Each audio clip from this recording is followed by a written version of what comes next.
نحمده ونصلي على رسوله الكريم أما بعد فأعوذ بالله من الشيطان الرجيم بسم الله الرحمن الرحيم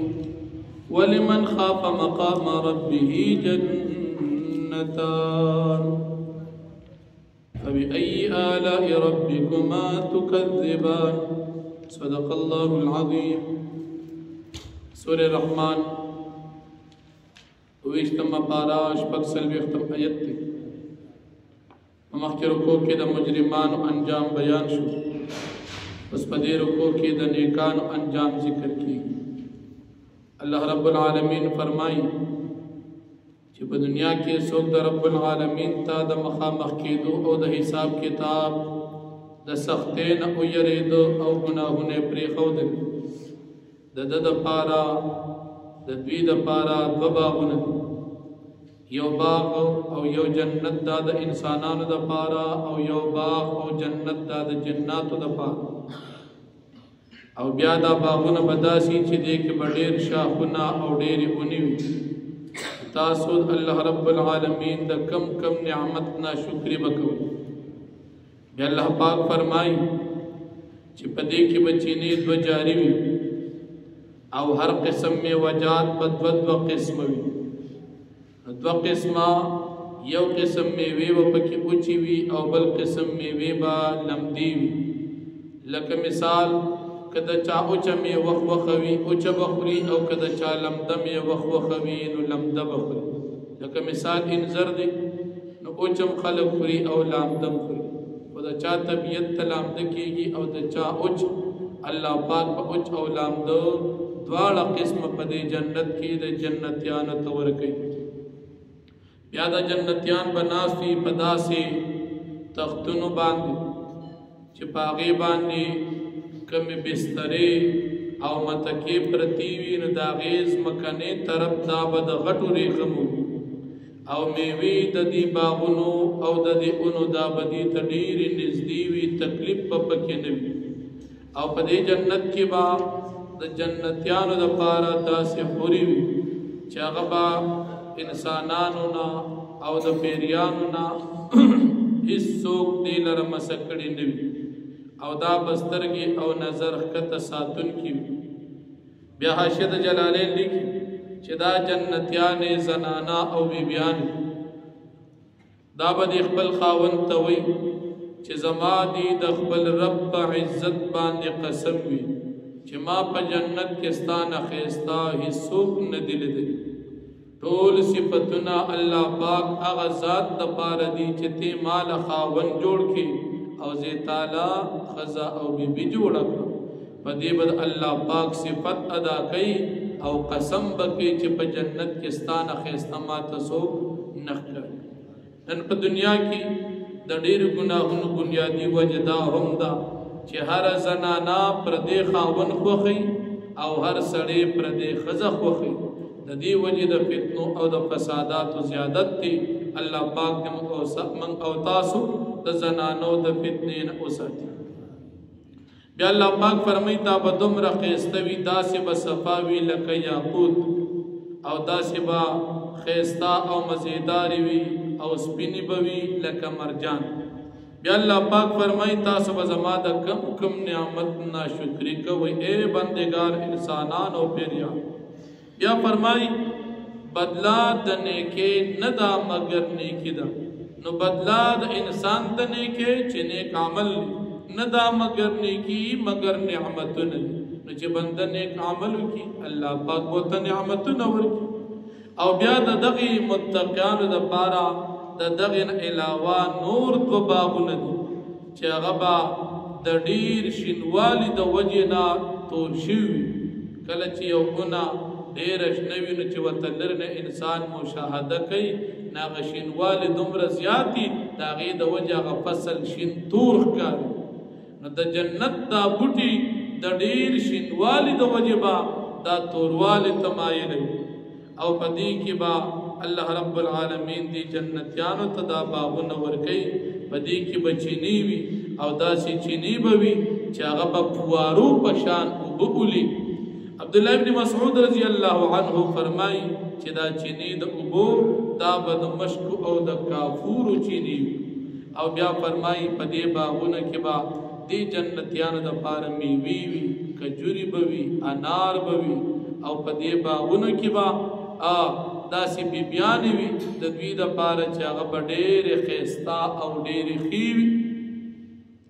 دا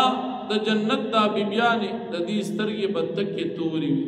نو د سترګو توروالی تفسیر جلالین لیکي چې د سترګو توروالی به ډېر زیات او په سترګو کې چې کوم دا سپین ځایونه دي دا به په سپینوالي کې هم زیات وي چې کوم تور یا به ښه تور وي او چې کوم پکې سپین ځایونه دي دا به ښه سپین وي چې دا د حسن نښه ده او دا به داسې بیبیانې وي چې دا به پټې وي په پردو کې او په خیمو کې او خیمه به د جنت د ملغلرو خیمه وي دا ملاویږي چاته دا به جنتیانو ته داسې بیبیانې به وي چې د دین وړاندې به بل چا د دې سره تعلق نی ساتلی نه انسانانو او نه پیریانو یعنی دا به پیدا صرف د دغه جنتی دپاره وي الله پاک فرمایي زما د کم نعمت ناشکري به تاسو دومره نعمتونه د کم نعمت ناشکري به کوئ بیا الله پاک فرمایي دا جنتیان به په تختونو باندې ناست وي او دې ته متکي او بالښتونه پراته چې هغه به شنه وي او د دې لاندې فرشونه چې کوم د ناستې ګدۍ دي هغه به ډېر زیاتې ښایسته وي نو بیا الله فرمایي زما د کم نعمت ناشکري به تاسو کوئ بیا الله پاک فرمایي چې ډېر برکتناک نوم ستا د رب دی چې خاوند د لوی شان او د لوی عزت دی دا الله رب العالمین انعامات دا به ورکوي جنتیانو ته او متقیانو ته څوک چې الله رب العالمین نه یریدلي وي الله پاک دې موږ او تاسو ته خپله تقوا او په آخرت کې د جنت دا نعمتونه نصیب کړي نو فرمایي ولمن خاف مقام ربه جنتان او دا غچا دپاره چې ویرېدو د ودرېدو د خپل رب په وړاندې په قیامت کې د حساب کتاب دپاره الله پاک ته به خلک چرته ودرېږي په قیامت کې د حساب کتاب دپاره نو چې کله د حساب کتاب د ودرېدو نه یریږي خو ګناه به پرېږدي یریږي به نو چې دغه یاره چا اختیار کړه جنتان د ده دپاره دوه باغونه دي د جنت جنتونه د دپاره فبأي آلاء ربكما تكذبان پس په کوم نعمتونو د رب ستا تاسو به تکذیب کوئ ای بندگانو انسانانو پیریانو ذواتا افنان دغه باغونه خاوندان د ډېرو شاخونو دي ونې پکې ډېرې زیاتې مزیدار فبأي آلاء ربكما تكذبان پس په کم نعمتونو د رب ستاسو تاسو به تکذیب کوئ انسانانو پیریانو فیهما عینان تجریان پدې کې دوه چینې دي چې جاري چینه چې خلک وویني څونه لرې خلک چکر لږي هلک وایي چکر له چینې لږي او دا الله پاک هر جنتي له په خپل باغ کې ورکوي دا مزې چرته دي دا په آخرت کې خو دنیا کې قرباني غواړي فبأي آلاء ربكما تكذبان فيهما من كل فاكهة زوجان پدې دواړو باغونو کې هر قسم میوې به وي لکه د دنیا د میوو په شان په رنګ کې په صورت کې نه په خوند او په ذائقه کې زوجان دوه قسمه د دوه قسمه څنګه اوچي او تازه لکه مثال کجوري دي چې تازه وي یو قسم ذائقه وي او چې کجوري کله اوچي شي د هغې ذائقه بیا یک لکه دا جنتي به الله خوشحالي د زړه ته اوچه کېږي هم به ورته ورکوي او که تازه او لمده کېږي هم به ورکوي فبأي آلاء ربكما تكذبان متكئين على فرش بطائنها من استبرق دی بتکیا لګون کی پدا سے قالینونو باندې چې دا غیز مکنی طرف د قالین بد غټو دی خموي وجن الجنتین دان او میوی د دې دواړو باغونو دا بنز دیوی دا سی بنی چې تب ورخیږي او ځان له کونټه پیدا کی او ځان له مثال یو بل شي پیدا کی چې پاغي ته دا میوی را خوشو کی نه دا شی ضرورت بنی بچته وچ دا می ورو شو کو الله پاک به تا نزدیک وسان به رو شو ملاوی فبأي آلاء ربكما تكذبان فيهن قاصرات الطرف لم يطمثهن انس قبلهم ولا جان پدې باغونو جنتونو کې داسې بیبیانې وي چې ښکتا ساتونکي د خپل نظرونه وي چې نه وي بس کړې دي لره انسانانو د دې جنتي نه وړاندې او نه پیریان داسې بني چې مخکې به د بل چا نه پاتې شوي نه دا به ابتداء ته ملاوي فبأي آلاء ربكما تكذبان كأنهن الياقوت والمرجان گویا چې دوی به په شان د یاقوت په صفایه کې او مرجان وي په سپینوالي کې فبأي آلاء ربكما تكذبان هل جزاء الإحسان إلا الإحسان ندا بدلا د نیک عمل کولو مگر نعمتونو جنتونو دي فبأي آلاء ربكما تكذبان ومن دونهما جنتان او علاوه د وړاندینو دو جنتونو نور جنتونه دي د یریدونکو د پاره فبأي آلاء ربكما تكذبان مدهامتان چې دا دواړه باغونه تک تور دي د زیات شینوالي د وجنا فبأي آلاء ربكما تكذبان فيهما عينان نضاقتان پدې جنتونو کې دو چینې دي د مشکو او د کاپورو